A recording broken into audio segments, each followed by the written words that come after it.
रामपुर नाम के गांव में कुछ ही दिन पहले रमेश नाम का एक युवक रहने आया था। रमेश बिजली विभाग में काम करता था और अपनी पत्नी के साथ गांव के छोटे से घर में रहता था। एक रात जैसे ही सूरज ढला, वैसे ही अचानक पूरे गांव की बिजली चली गई। अरे यह क्या, अभी तो बिजली थी। शायद थोड़ी देर में आ जाएगी। लेकिन उस रात बिजली वापस नहीं आई। अगली शाम फिर वही हुआ। जैसे ही सूरज ढला, पूरा गांव एक बार फिर अंधेरे में डूब गया। ये क्या हो रहा है? रोज अंधेरा होते ही बिजली कैसे चली जाती है? शायद यहाँ बिजली की कोई बड़ी समस्या होगी। लेकिन रमेश को यह बात कुछ अजीब लग रही थी। उसका इंजीनियर दिमाग इस रहस्य को समझना चाहता था। वह तुरंत घर से बाहर निकला और गांव की चौपाल की ओर चल पड़ा। चौपाल पर कुछ गांव वाले बैठे थे, हाथों में लालटेन, चेहरों पर थकान और आंखों में हल्का डर। लखन उनके पास जाता है। भाई साहब, यह रोज अंधेरा होते ही बिजली क्यों चली जाती है? लगता है तुम गांव में नए हो। हाँ, अभी कुछ ही दिन पहले यहाँ रहने आया हूँ। तभी तुम्हें नहीं पता, इस गांव में अंधेरा होते ही बिजली चली जाती है और पूरी रात नहीं आती। लेकिन ऐसा क्यों? बिजली विभाग बिजली क्यों काट देता है? यह बिजली विभाग नहीं करता। तो फिर कौन करता है? बिजली घर में कोई साया है। ये सुनकर रमेश हंस पड़ा। अरे भाई, आप लोग भी ना आज के जमाने में भी भूत प्रेत की बातें करते हैं। तुम्हें शायद पता नहीं, 9 महीने पहले गायत्री काकी अचानक गायब हो गई। अरे वो तो अपने बच्चे के साथ शहर चली गई थी।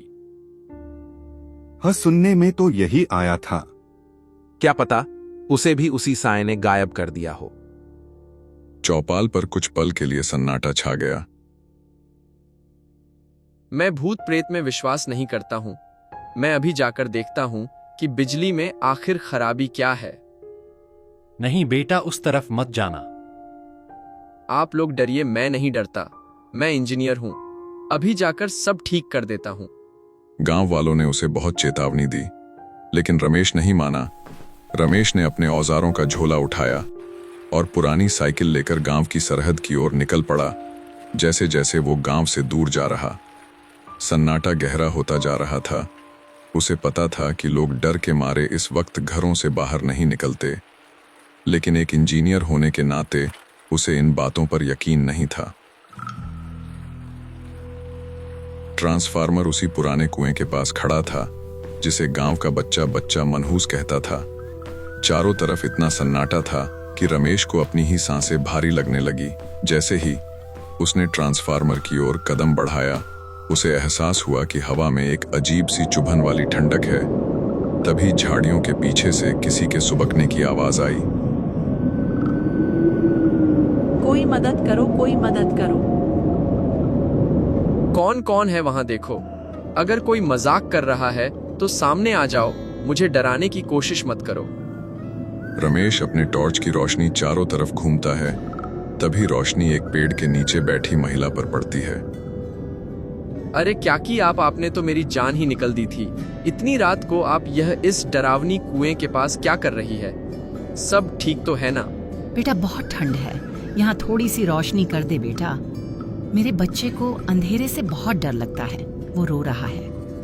काकी, यहाँ कोई बच्चा नहीं है, आप शायद घबरा गई है। और देखिए, मैं आ गया हूं ना, बस 2 मिनट रुकिए। मैं ये तार जोड़ दूं तो पूरे गांव में लाइट जल जाएगी। फिर आप आराम से घर चली जाना।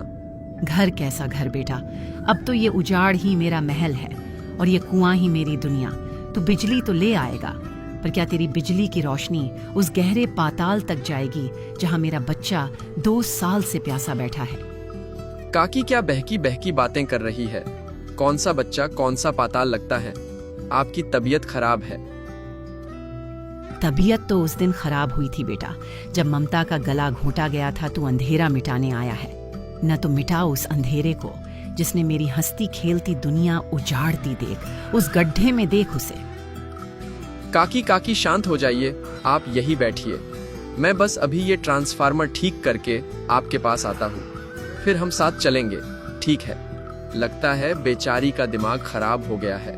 रमेश ने तय कर लिया था कि चाहे जो हो जाए, आज वह गांव का अंधेरा दूर करके ही रहेगा। उसने अपने डर को किनारे रखा और फुर्ती से खंबे पर चढ़ गया। ऊपर पहुंचकर वह खराब तारों को ठीक करने लगा। बस ये आखिरी सीरा जुट जाए, फिर काम खत्म। गांव वाले भी बेकार में डरते हैं, बस एक छोटा सा फॉल्ट ही तो है। जैसे ही रमेश ने आखिरी तार जोड़ा, पूरा गांव रोशनी से जगमगा उठा। दूर से गांव वालों की शोर मचाने की आवाज आने लगी। बिजली आ गई, बिजली आ गई। देखा, हो गया न काम। बेकार में सब परेशान थे। देखा काकी, मैंने कहा था ना, बस 2 मिनट लगेंगे। अब देखिए कैसा चकाचक उजाला हो गया है। अब तो खुश है आप? बेटा रमेश, तूने घरों में तो उजाला कर दिया, पर मेरी दुनिया में 2 साल से अंधेरा है। क्या तू मुझे इंसाफ दिलाएगा? मेरा नाम सावित्री है। सावित्री काकी, लेकिन गांव वाले तो कहते हैं कि आप अपने बच्चे को लेकर शहर चली गई है। झूठ बोलते हैं सब मुझे, और मेरे 5 साल के मासूम बच्चे को इसी कुएं में फेंक दिया गया था, शहर नहीं। हम इसी मौत के गड्ढे में सड़ रहे हैं बेटा। नहीं, ऐसा नहीं हो सकता। आप झूठ बोल रही है। अगर यकीन नहीं आता तो इस कुएं में देख, मेरा बेटा आज भी अंधेरे में मेरा हाथ ढूंढ रहा है। देख उसे। रमेश कांपते हाथों से कुएं के अंदर देखता है। नीचे पानी की जगह 2 सफेद कंकाल पड़े दिखाई देते हैं। रमेश कुएं के अंदर कंकाल देखकर पूरी तरफ कांपने लगता है। ये तो वाकई में लाशें हैं। कई इतना बड़ा अनर्थ आखिर किसने किया ये सब, और क्यों मासूम बच्चे के साथ ऐसी दुश्मनी क्यों? जमीन के लिए बेटा। जमीन के लिए किसने किया ये पाप? काकी, नाम बताइए उसका। उस राघव सिंह ने। उसे मेरी जमीन चाहिए थी। जब मैंने मना किया तो उसने और उसके आदमियों ने मुझे और मेरे बच्चे को जिंदा इस कुएं में फेंक दिया। राघव सिंह, वो सरपंच का भाई? हाँ वही बेटा। पूरे गांव को लगा कि मैं शहर भाग गई और वो मेरी जमीन पर कब्जा कर बैठा। आप फिक्र मत करिए काकी, अब इस गांव में बिजली के साथ साथ इंसाफ की रोशनी भी आएगी। मैं अभी सबको सच्चाई बताता हूँ। गांव में बिजली आने से लोग खुश थे, पर रमेश बदहवास हालत में गांव की चौपाल की तरफ भागता है। उसके सांसें फूल रही है और चेहरे पर खौफ साफ दिख रहा है। काका, ओ ताऊ बाहर निकलो, सब गजब हो गया। रामपुर की मिट्टी पर बहुत बड़ा कलंक लगा है। रमेश की आवाज सुनकर लालटेन और लाठियां लेकर गांव वाले घरों से बाहर निकल आए। भीड़ की बीच में सरपंच का बड़ा बेटा जालिम सिंह भी अपनी मूंछों पर ताव देता हुआ बाहर आया। अरे ओ रमेश, बिजली आ गई तो दिमाग खराब हो गया है क्या? इतनी रात को क्यों शोर मचा रहा है? क्या हुआ? पाप हुआ है राघव सिंह। उस पुराने कुएं में सावित्री काकी और उनके मासूम बच्चे की लाशें पड़ी है। उन्हें गायब नहीं किया गया था, उन्हें जिंदा दफन किया गया था। रमेश की बात सुनते ही जालिम सिंह के चेहरे का रंग उड़ गया, पर उसने खुद को संभाला। भीड़ में कानाफूसी होने लगी। लोग जानते थे कि 2 साल पहले सावित्री अचानक गायब हुई थी, पर सरपंच के डर से किसी ने मुंह नहीं खोला था। बकवास बंद कर, तू नशे में है क्या? वो औरत अपने बच्चे को लेने शहर भाग गई थी। चल चुपचाप अपने घर जा, वरना बुरा होगा। नहीं, आज मैं चुप नहीं रहूंगा। सावित्री काकी की आत्मा खुद मुझे बुला कर ले गई थी। अगर यकीन नहीं आता तो चलो अब मेरे साथ और खुद अपनी आंखों से देखो। गांव के कुछ बुजुर्ग और नौजवानों ने रमेश का साथ दिया। सभी ईंट, मशालें और टॉर्च लेकर उस पुराने कुएं के ओर बढ़ चले। जालिम सिंह और उसके आदमी भी मजबूरी में उसके पीछे पीछे आए। उनके दिल में डर की घंटी बज रही थी। सरहद का वो पुराना कुआं, बिजली बिजली की खंभे की रोशनी कुएं की मुंडेर पर पड़ रही है। सन्नाटा इतना गहरा है कि लोगों के कदमों की आहट भी गूंज रही है। सब कुएं के पास पहुंच गए। रमेश ने टॉर्च नीचे डाली। जैसे ही गांव वालों ने कुएं के अंदर वो 2 कंकाल देखे, पूरे गांव में सन्नाटा छा गया। हे भगवान, ये तो वही नीला धागा है जो सावित्री ने अपने बच्चे के गले में बांधा था। ये अनर्थ कैसे हुआ? अब बोलो राघव सिंह, ये लाशें यहाँ कैसे आई? तुम्हारी जमीन इस कुएं के ठीक बगल में है, न तुमने ही उन्हें मारा है। झूठ बोल रहा है ये। इसे क्या पता, ये हड्डी किसी की भी हो सकती है। पुलिस को आने दो, वही फैसला करेगी। तभी अचानक आसमान में जोरदार बिजली कड़कती है। देखते ही देखते सावित्री की आत्मा प्रकट हो जाती है। आज तुझे कोई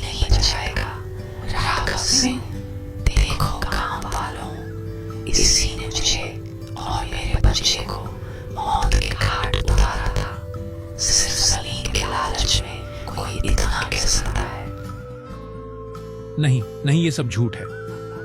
राघव सिंह वहां से भागने लगता है। सावित्री हवा में उड़ते हुए राघव सिंह की तरफ बढ़ती हैं।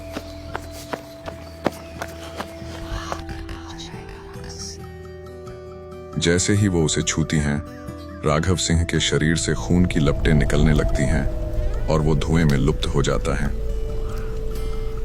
रमेश, खुश रह बेटा।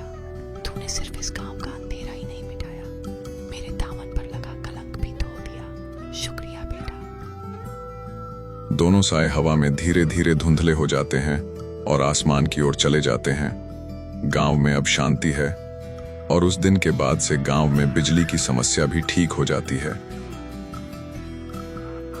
अगर आपको हमारा यह वीडियो पसंद आया हो तो कृपया लाइक और सब्सक्राइब करना ना भूलें, ताकि हम ऐसा ही कंटेंट लेट रहे।